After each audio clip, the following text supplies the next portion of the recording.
Hello दोस्तों, नमस्ते। मैं शीला शर्मा, हमारे यूट्यूब चैनल पर आप सभी का स्वागत है। आज मैं एक सोहर गीत गाने जा रही हूँ और ननद भाभी का नोक झोंक देहाती गीत है। आप लोग फुल आवाज़ करके गीत को सुनना और ज़्यादा से ज़्यादा प्यार दुलार आशीर्वाद बनाए रखना। और आप सभी को जैसा लगे कमेंट करके बताना और ज़्यादा से ज़्यादा सपोर्ट करना, प्यार दुलार आशीर्वाद बनाए रखना। और इस गीत के भाव को समझना। ननद भाभी का टकरार का गीत है, सुनिए। मचलातिया मैना नदिया डेवढ़िया चढ़ी बैठई, डेवढ़िया चढ़ी बैठाई हो। बहनी तने में देखई भाऊ जैया तौ जारी के कोइल भाई, जारी के कोइल भाई हो।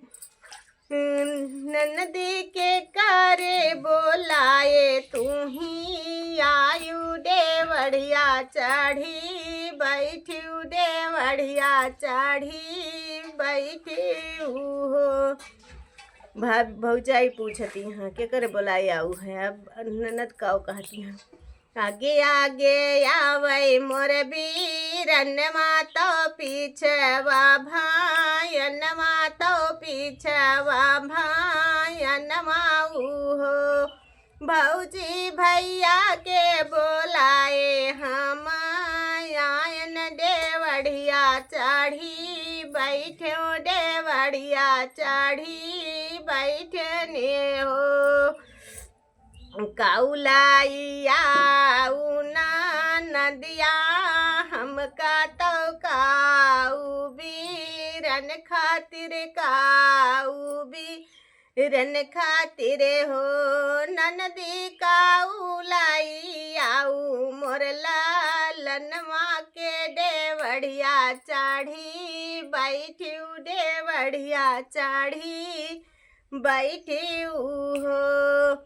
कुछ नाही लायन भौजी तोहका तो कुछ ना बीरन माँ का, कुछ ना बीरन माँ का हो। भौजी कुछ नाही लायन तोर लालन मक, डेवढ़िया चढ़ी बैठो, डेवढ़िया चढ़ी बैठने हो। इतनी बाचन जब सुन भाऊजी तो जारी के लावर भाई, जारी के लावर भाई हो। ननदी जायू लावट तू ही अपने ससुर घर, अपने ससुर घर हो। रोवाते चली है ना नदिया तो सुसकत भायन, माँ तो सुसकत भायन माई हो। ननदी गौआ के नाते तू ना उनिया तो हमारी ना, नदिया तो हमारी ना नदियाई हो। रहिया में मिले नान दोइया तो पूछे जब लागई, तो पूछे जब लागई हो। काऊ तो पायु धना हमका तो काऊ बीरन खातिर, काऊ बीरन खातिर हो।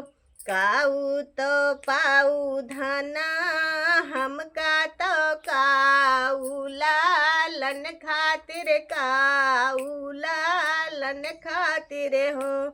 दाना काव जो पायू तू ही अपना बिदैया, तू ते भैली बिदैया तुरत भैली हो।